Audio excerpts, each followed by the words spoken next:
Tata Motors एक Indian brand जिसकी आज इंडिया के अंदर ही मार्केट शेयर 80% का है और अगर हम विदेश में बात करते हैं तो 15% के करीब है।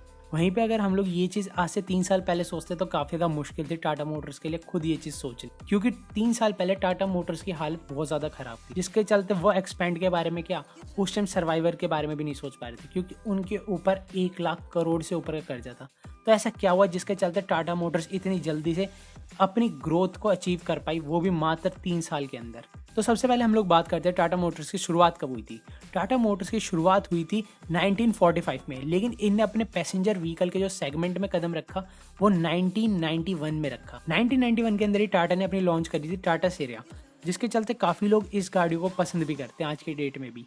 धीरे धीरे समय बीतता गया और समय के साथ टाटा मोटर्स ने अपनी थोड़ी थोड़ी ग्रोथ अचीव करते गए।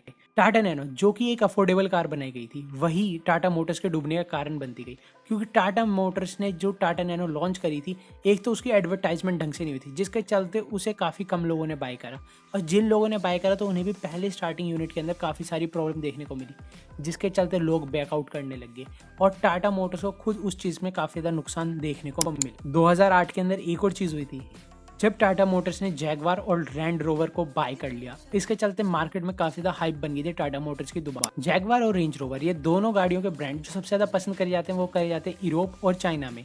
चाइना ने इसके इंपोर्ट ड्यूटीज 25% से बढ़ा दी, जिसके चलते वहां पे इसकी डिमांड काफी ज्यादा कम हो गई और वहीं पे जैगवार और रेंज रोवर की गाड़ियों में कुछ ऐसी टेक्निकल दिक्कत आने लगी, जिसके चलते उन्हें ये गाड़ियों को वापस बुलाना पड़ गया और उस टाइम 1 लाख से ऊपर गाड़ियों को वापस रिकॉल करा गया था, जिसके चलते इन्हें काफ़ी सारी मुसीबतों का सामना करना पड़ा फाइनेंशियल टर्म्स में भी।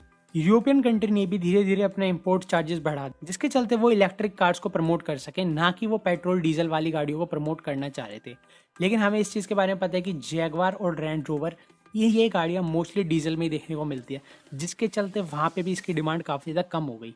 लेकिन उस समय इंडिया के अंदर टाटा की गाड़ियों का परसेंटेज खाली 3% रह गया। यहाँ तक कि ये हालत आ गई थी कि टाटा को इंडिया के अंदर अपने ऑपरेशंस बंद करने तक का सोचना पड़ गया था। लेकिन फिर कुछ ऐसा हुआ जिसके चलते टाटा ने अपना नॉर्मल व्हीकल्स का सेगमेंट में भी 15% की ग्रोथ अचीव करी और वहीं पे 82% के करीब इलेक्ट्रिक व्हीकल सेगमेंट में, जो कि हम जानते हैं कि टाटा मोटर्स आज की डेट के अंदर ईवी में राज करके बैठी है इंडिया में। जब कंप्लीट लॉकडाउन लगा उस टाइम इनकी सेल ना के बराबर होती थी। इस चीज़ का पूरा फायदा उठाते हुए इन्होंने अपने सारे पुराने व्हीकल को धीरे धीरे मार्केट से हटाना शुरू कर दिया, जिसके चलते ये अब सेफ्टी स्टैंडर्ड पे खास ध्यान देने लग गए और उससे हुआ क्या, इनकी मार्केट के अंदर रेपुटेशन बढ़ने लगी, क्योंकि इस समय लोग अपनी सेफ्टी पे ज़्यादा ध्यान दे रहे थे, ना कि माइलेज और प्राइस पे, जिसके चलते काफ़ी लोग टाटा की गाड़ियों की तरफ शिफ्ट होने लगे।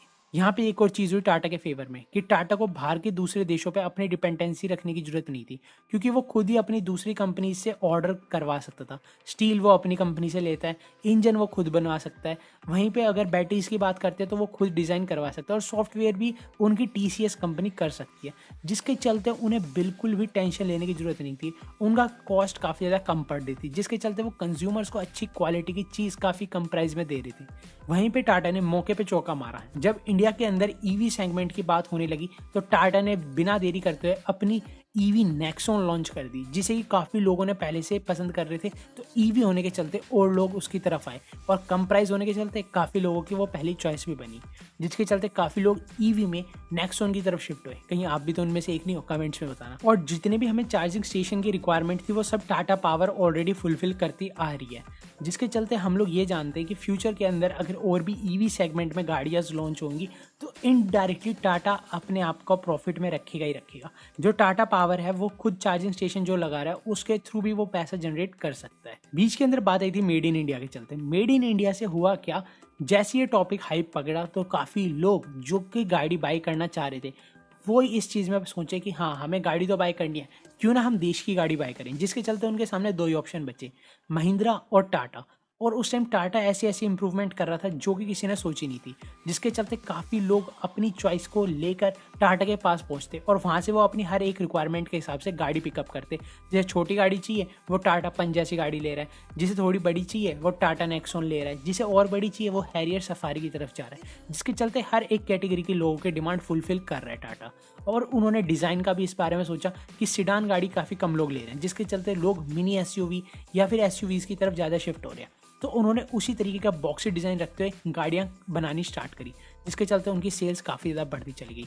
और यहाँ पे सबसे अच्छा इनिशिएटिव मिला मेड इन इंडिया चीज़ों को।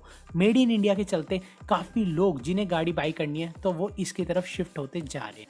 अब आप लोग बताओ, आप लोगों को ये वीडियो कैसी लगी कैसी नहीं, कमेंट सेक्शन में। मैं आप लोगों के कमेंट्स का इंतजार करूँगा और चैनल पर नए हो तो सब्सक्राइब भी कर लेना।